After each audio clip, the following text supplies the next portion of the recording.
Bien, voy a intentar, como chilena, hablar un poquito más lento. He titulado, bueno, también como me lo habían pedido, Vida religiosa misionera, vida religiosa profética. Y hablo desde el contexto en el cual me he movido personalmente. Hablo desde mi ser de mujer, dominica, viviendo en Bolivia alrededor de 15, 16 años. He estado en Colombia y me ha tocado vivir momentos también lindos, sencillos, pero también momentos fuertes. Caminamos del encuentro con Jesús al encuentro con los que viven en las periferias, al encuentro con la vida. Del encuentro con la vida al encuentro con los que viven en las periferias y al encuentro con Jesús. Encuentro que se transforma en presencia, como ora el cardenal Pironio. Ser presencia, Señor, es hablar de ti sin nombrarte. Callar cuando es preciso que el gesto reemplace la palabra. Ser luz que ilumine el lenguaje del silencio y voz, que surgiendo de la vida no habla. Es decirle a los demás que estamos cerca, aunque sea grande la distancia que separa. Si estamos cerca e insertas en la historia, nuestra mirada cambia y podemos otear en el horizonte la presencia de Dios en las casi invisibles semillas del reino.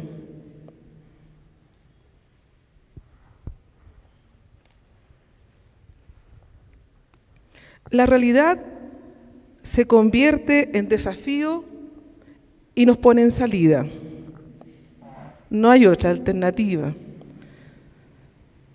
Entre presencia y encuentro en medio de una realidad que se convierte en desafío y nos provoca a estar en actitud de salida constante. Un primer desafío está en callar. Algo pasó aquí.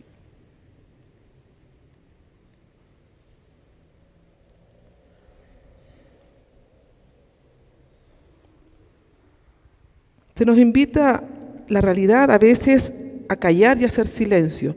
No es un callar indiferente, sino es captar que el Señor nos sigue llamando en medio de un mundo que cambia. Decimos que estamos en un cambio de época, con todo lo que esto conlleva de mutaciones profundas, de perplejidad e inseguridad, en una época donde no abundan las certezas, y menos aún los ideales utópicos de los tiempos modernos, con sus palabras y sus gestos. Los profetas continúan ofreciéndose a nosotras y a nosotros como verdaderos servidores, servidoras de la palabra de nuestro Dios que permanece para siempre. La experiencia nos dice que muchas veces no hay nada que decir ante una realidad que nos supera. Yo vengo de estar en vacaciones en Chile y realmente hay situaciones que nuestros pueblos, nuestras tierras donde hemos nacido van cambiando y a veces no hay nada que decir porque la migración, por ejemplo, en este caso está cambiando el rostro de un país y son cientos, miles que están llegando y digo, ¿por qué cambian el rostro? Porque son haitianos de República Dominicana, de Colombia, Venezuela y de distintos ámbitos.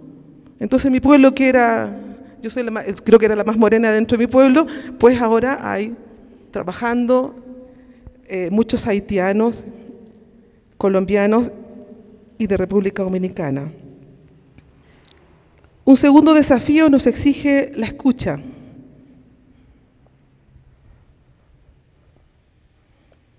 En medio de tanto ruido y de tanta cuestión que no logramos comprender e integrar, especialmente los que ya hemos pasado medio siglo. Como se dice en Anunciad, asistimos a la multiplicación de visiones de vida, crece la pluralidad étnico-cultural, vivimos como en un gran supermercado, no solo de cosas, sino de oportunidades, ideas, maneras de comportarse, cambia el sentido del límite. Es comprensible que una realidad como esta nos intimide, nos paraliza, llegando incluso a olvidar la capacidad de escuchar el clamor del pueblo.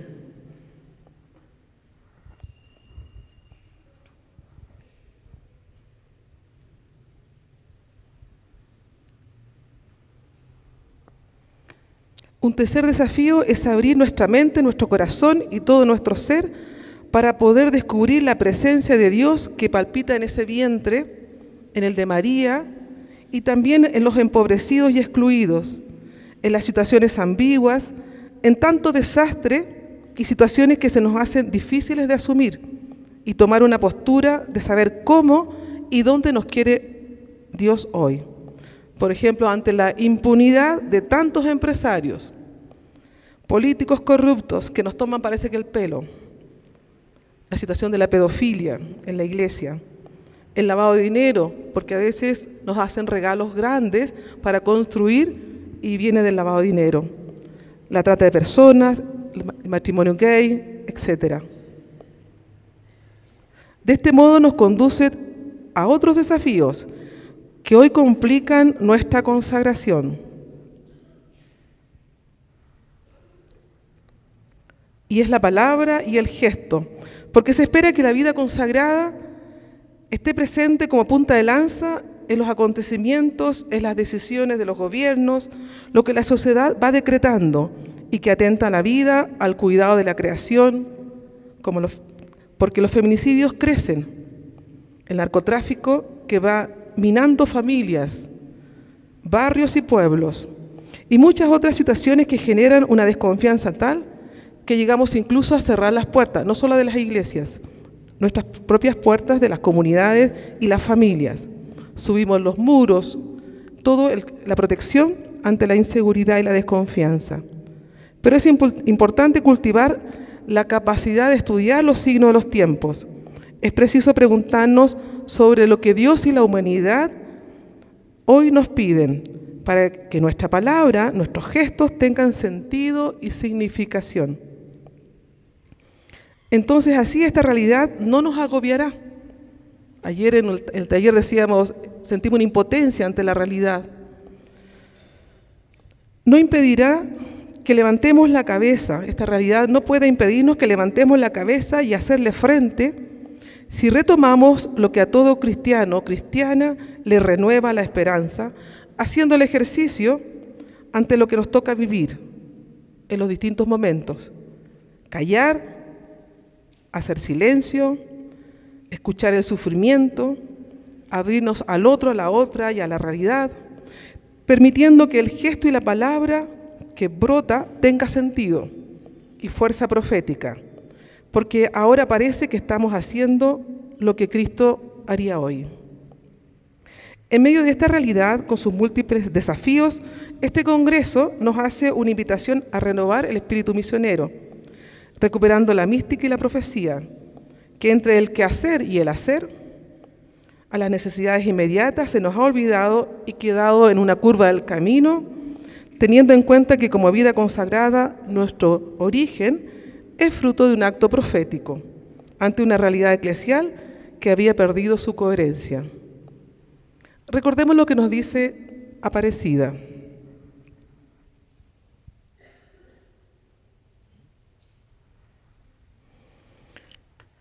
Se reconoce que la vida consagrada está llamada a ser una vida misionera apasionada por el anuncio de Jesús, verdad del Padre, por lo mismo radicalmente profética, capaz de mostrar a la luz de Cristo las sombras del mundo actual y los senderos de vida nueva, para lo que se requiere un profetismo que aspire hasta la entrega de la vida, en continuidad con la tradición de santidad y martirio de tantos y tantas consagrados a lo largo de la historia del continente.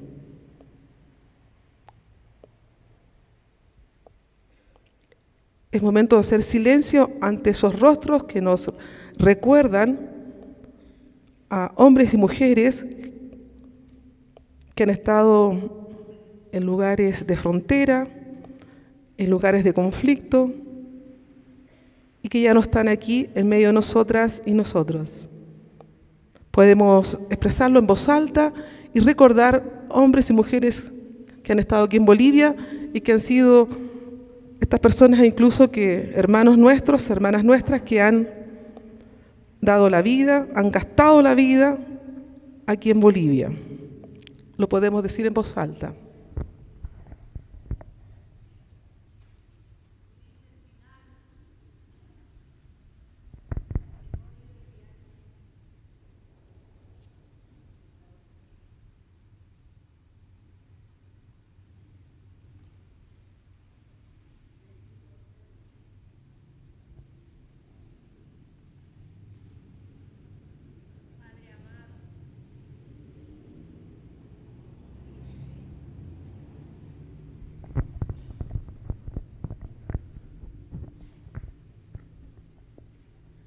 Agradecemos esta entrega generosa y que sigue siendo significativa para nosotros y nosotras. Damos un segundo paso. Una vida misionera y radicalmente profética. ¿Cómo comprender este llamado misionero? Lo hemos ido hablando ayer, hoy, y en mi caso que he estado en los congresos tanto local como el de Sucre, pues ahí ha ido saliendo, ¿no? Y nada nuevo hay. Eso es lo que más me sorprendía cuando estaba reflexionando, meditando, es que nada de esto podemos decir que no lo sabemos. Todo está ahí, escrito, anunciado y proclamado. Pero veamos algunos fundamentos a partir primero de dos relatos bíblicos que ponen en el liderazgo misionero a mujeres consideradas fuera del sistema religioso, la samaritana y María Magdalena, y luego el de la visitación y el de los discípulos de Emaús. En el Evangelio de Juan, en medio de un diálogo largo e intenso junto al pozo, Jesús y la samaritana se reconocen mutuamente, y ella tiene la fuerza del Espíritu del resucitado para dejar el cántaro, porque la ha liberado y ello le permite correr al encuentro y a decirle al pueblo, a la gente, vengan a ver a un hombre, ese hombre que le ha revelado su verdad. Como discípulas, discípulos, se nos muestran dificultades necesarias para vivir en estado de misión. Se nos muestran, actitudes necesarias para vivir en estado de misión, como lo dice el Papa Francisco. Desde el texto, acercarse, encuentro, diálogo y verdad, agilidad para ir a comunicar. Pasamos a otro texto del Evangelio de Juan. Otra mujer, María Magdalena.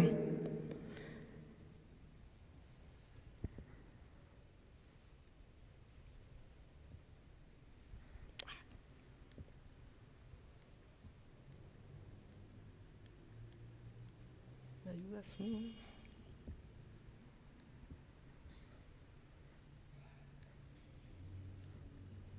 Esta cosa no me funciona. María Magdalena se acerca al sepulcro, al encontrarlo vacío entra en crisis, diríamos hoy, pero ella se queda, se encuentran maestro y mujer, aunque ella no lo reconozca en un principio, desea aferrarse a él, pero aquí está ese brusco suéltame, que impulsa a dar un paso hacia adelante, hacia la misión. Anda a decirle a mis hermanos, es la fuerza que brota del encuentro, de la experiencia con el Señor, por eso ella no dudará en ir a anunciar a los discípulos, he visto al Señor y me ha dicho tales y tales cosas. Experiencia, encuentro, soltarse y salir a anunciar son algunas de las claves de este texto. Y retomo un tercer texto que anima la vida consagrada de América Latina y el Caribe, en donde otras dos mujeres son protagonistas de una vida llena de vida. Ambas están embarazadas. Lucas nos relata esta iniciativa de María de visitar a su prima Isabel. Allí se encuentran dos mujeres que traen vida en sus vientres. Palpita vida de un profeta y del esperado. María sale presurosa, muy ágil. Se encuentran, se abrazan y llenas del Espíritu Santo, Isabel celebra. María celebra y canta este cántico profético, el Magnífica, mostrándonos a otra María, a una mujer comprometida con el proyecto de Dios y con el pueblo. Ella se queda 3 meses, no porque es una visita protocolar o por cumplir, es acompañar el proceso de otra mujer. Aquí encontramos otras claves importantes para la vida de un discípulo o discípula, misionera, misionero. Partida presurosa, encuentro, presencia del Espíritu Santo, celebrar, quedarse para acompañar. El instrumento Laboris al quinto cam propone otro texto, el de Lucas también, que es el camino de Emaús. Gracias. Ahora sí. No sé si funcionará. El camino de Emaús es útil también para descubrir un modelo de evangelización y un estilo de comunicación de la fe capaz de ayudar a la reflexión y a la acción misionera en el mundo de hoy. En Emaús podemos constatar los siguientes pasos. La compañía antes del anuncio, el escuchar antes de hablar, el preguntar antes de presentar la propia visión de las cosas, la libertad como condición para cualquier elección de comunión o misión. Y yo le agrego el compartir la mesa antes de buscar soluciones y agobiarnos. Como nos damos cuenta, muchas veces estamos en la segunda parte. Antes de hablar, lo voy a decir al revés, antes del anuncio está la compañía, antes de hablar, el escuchar, antes de la presencia, presentar la propia visión de las cosas, el preguntar. Antes de agobiarnos y de dar soluciones, compartamos la mesa. La primera evangelización, dice este texto, fue una acción, es decir, una dinámica, un movimiento intersubjetivo, una comunicación, o más bien una acción que tenía el objetivo de compartir y poner en común una mirada nueva y una novedosa vivencia comunitaria y solidaria. Por eso debemos dejar el paradigma comunicativo de transmitir y movernos hacia el paradigma de compartir. Ser portadores de buenas noticias que provocan alegría. Significa compartir los dolores y las angustias, las alegrías y las esperanzas. Y solo entonces podremos indicar un eventual camino nuevo que sepa reconducir las expectativas y las inquietudes y transformarlas en gozo. Entonces, compañía, escucha, pregunta, libertad, compartir son las claves que nos presenta el texto, que provocan un cambio en la vida misionera. Pero creo que todavía es algo que no hemos comprendido, porque seguimos con las mismas formas de hace 50, 80 años atrás. Y digo 80 porque mi mamá me compartía cómo eran las misiones en los pueblos, en los fundos, en las haciendas, y algunas todavía seguimos igual. Ese de salir a transmitir antes del encuentro, escucha, presencia, compartir, que es lo que alegra la vida, porque en esa presencia, encuentro, compartimos la alegría del Evangelio. Allí donde la vida clama, donde se pide ser reconocidos y visibles.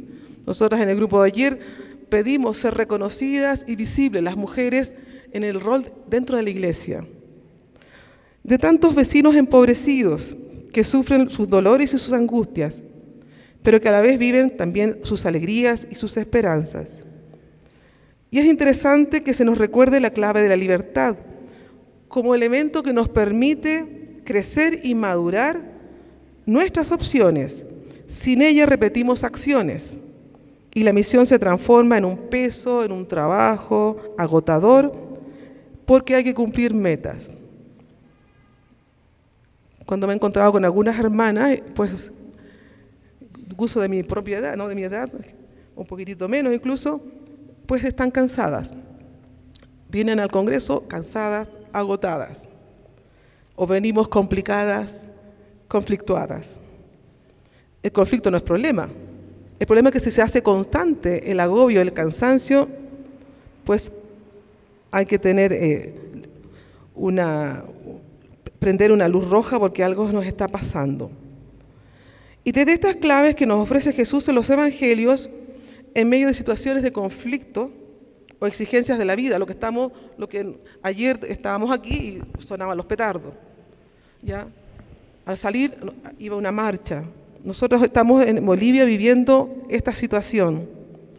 Pero ¿cómo en esta realidad, en esta dinámica, podemos descubrir esos gestos sencillos de la acción profética que proviene del bautismo? Como dice el Evangelii Gaudium, en virtud del bautismo recibido, cada miembro del pueblo de Dios se ha convertido en discípulo misionero.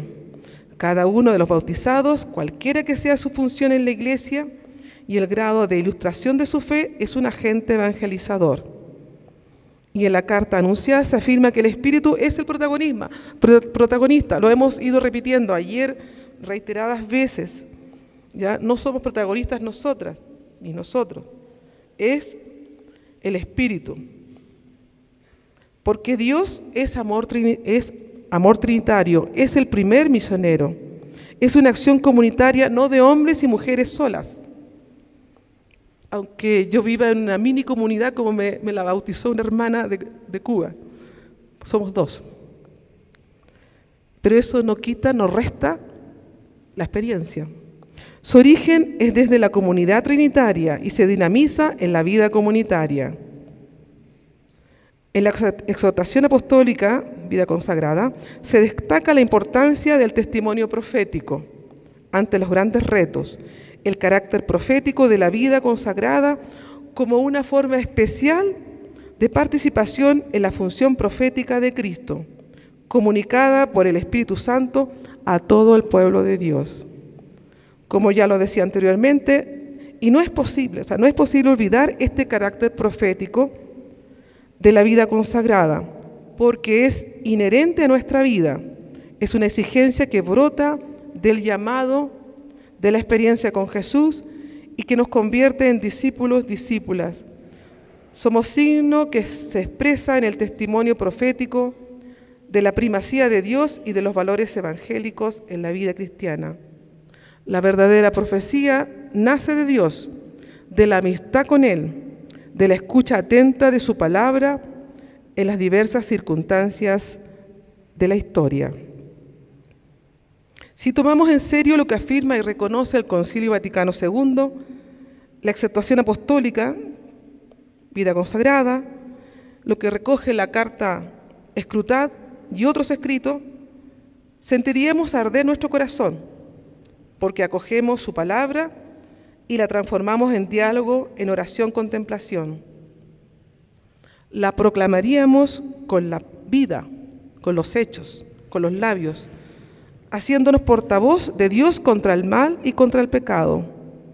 Nuestra vida tendrá sentido y fuerza porque el testimonio profético exige la búsqueda apasionada y constante de la voluntad de Dios, la generosa e imprescindible comunión eclesial, el ejercicio del discernimiento espiritual y el amor a la verdad. Se manifiesta la denuncia de todo aquello que contradice la voluntad de Dios y en escudriñar nuevos caminos de actuación del Evangelio en la construcción del reino de Dios. Nos podemos preguntar una vez más, ¿qué ha pasado en el camino? ¿Qué nos ha pasado? ¿Qué nos ha hecho olvidar que nuestra misión está de la mano de la dimensión profética? ¿Por qué el reino de Dios es un sueño? Porque el reino de Dios es un sueño profético que nos pide testimonio y acciones proféticas. Como nos damos cuenta, no hay nada nuevo que no sepamos. Por ello es necesario retomar el hilo para que todas nuestras presencias se renueven y se conviertan en misiones proféticas y no solo de cuidado y mantención de obras. Tengámoslos en cuenta en tiempos de que muchas congregaciones estamos en reestructuración. Anoche me llegaba la carta del equipo general y se cierran 2 comunidades en Colombia. Una muy querida y la otra, ya me imagino cómo estarán sufriendo esas hermanas. Pero como vamos disminuyendo, o sea, hay sufrimiento, pero no podemos perder el hilo que nos apasiona, nos empuja, que es la dimensión profética. Porque nosotros no somos las únicas y los únicos que sufrimos. Conocemos la realidad y ahí vemos, ahí sí que hay dolor, hay heridas muy grandes. Y damos un pasito, el tercero y último, salimos a prisa de nuestra comodidad y fragilidad. ¿Será posible que salgamos a prisa de nuestra comodidad y fragilidad? Vamos al encuentro con la vida, a compartir desde un corazón compasivo la suerte de los que sufren. Para que el reino anunciado por Jesús se haga realidad en pedacitos como el pan compartido en la mesa de muchas familias, en medio de la falta de agua, el engaño, la mentira, la violencia, la falta de trabajo, especialmente de los jóvenes, la soledad de los adultos mayores, hagamos nuestra y apropiémonos de lo que afirma el Papa Francisco en el Evangelii Gaudium. Prefiero una iglesia accidentada, herida y manchada para salir a la calle, antes que una iglesia enferma por el encierro y la comodidad de aferrarse a sus propias seguridades. Nosotros podríamos hacer el ejercicio de decir, aplicarlo a nosotras, a nosotros. Hago el ejercicio yo. Prefiero una comunidad con hermanas mayores, enfermas, pocas comunidades y obras, pocas hermanas, pero inquietas y preocupadas por tantos hermanos y hermanas nuestras que viven sin la fuerza, la luz y el consuelo de la amistad de Jesucristo, sin una comunidad de fe que les contenga, sin un horizonte de sentido y de vida. Hoy crece la desorientación, el norte. Muchos están más preocupados de las cosas, de tener, incluso los pobres, olvidando la familia, la amistad sincera, la comunidad vecina. Entonces ayudémonos a recuperar la memoria de lo esencial, de aquello que le da sentido a la existencia humana. Yo me digo que reiteradamente tenemos que sentarnos, tomar en serio este llamado, no solo del Papa Francisco, sino del Evangelio, no solo de la realidad, sino es que Él está ahí. Y recojo lo que un dominico que había en Nápoles, aquello que nos puede ayudar a reconocernos como hombres y mujeres que asumen la vocación profética. Los que vivieron más fuertemente en los años 70, hasta los 80, 90, pues sí, esto estaba muy fuerte. Pero las nuevas generaciones, mis sobrinos, mis hermanas más jóvenes, esto no está. Entonces, ¿cómo inyectar? Ayer nos hablaba Sofía de una visión sanadora, pero también ahí está la dimensión profética.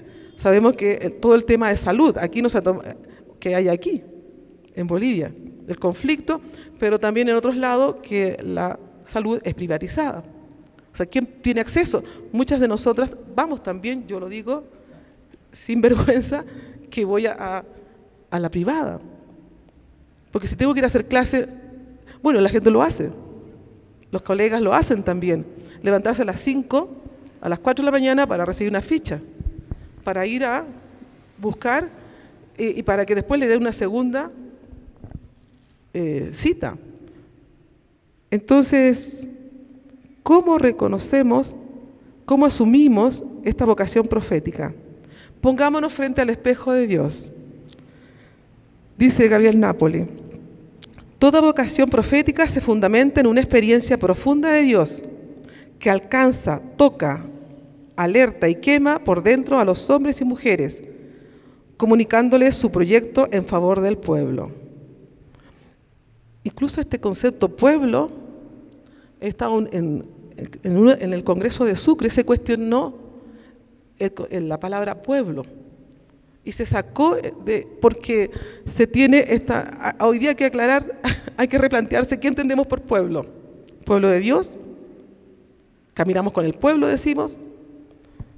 A mí me dejó muy preocupada y por eso me alegró que Monseñor fuera bien directo en Sucre para decir, realmente podemos tener muchos congresos, pero no pasa nada, ¿ya?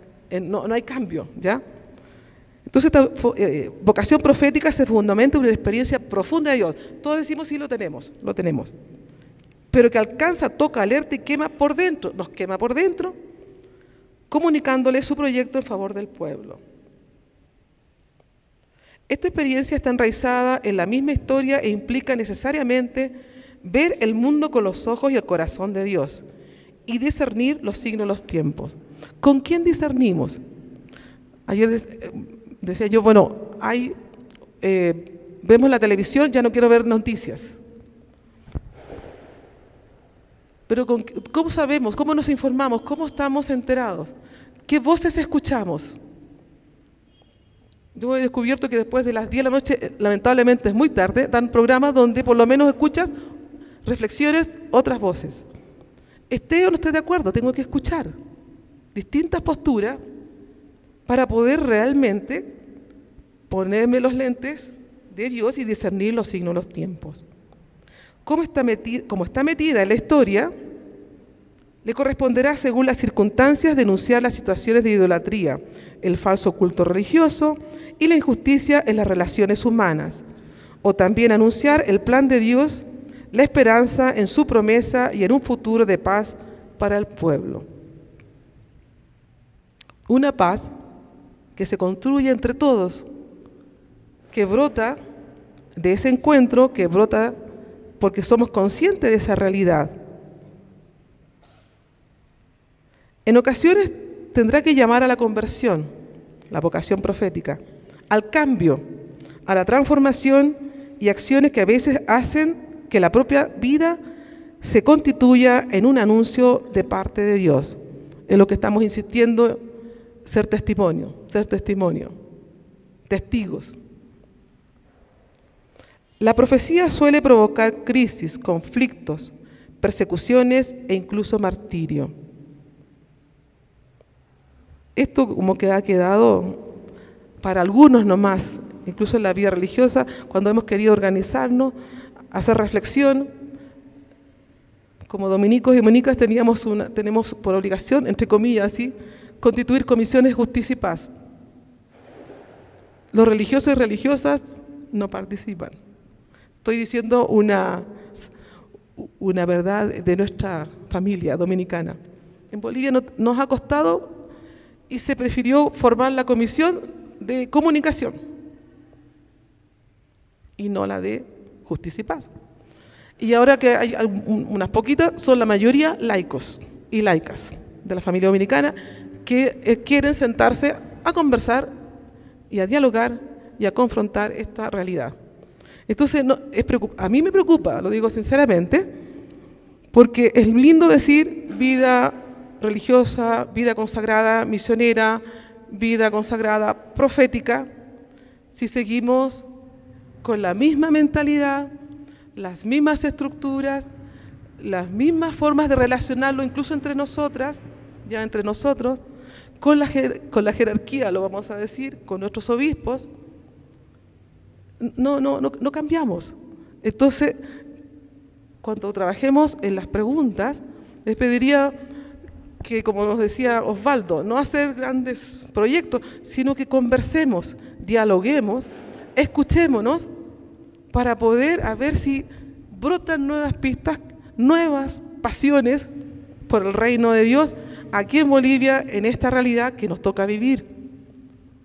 Y estamos en un momento propicio, como Iglesia Boliviana, como vida consagrada en Bolivia, en un momento que nos está exigiendo, que es lo que se va a hablar ahora, nos está exigiendo una actitud, una acción, desarrollar o redespertar la dimensión profética de la vida consagrada. Aquellos que han vivido en los límites sienten esto, pero ¿cómo lo transmitimos, lo contagiamos a las generaciones más jóvenes? Muchas gracias.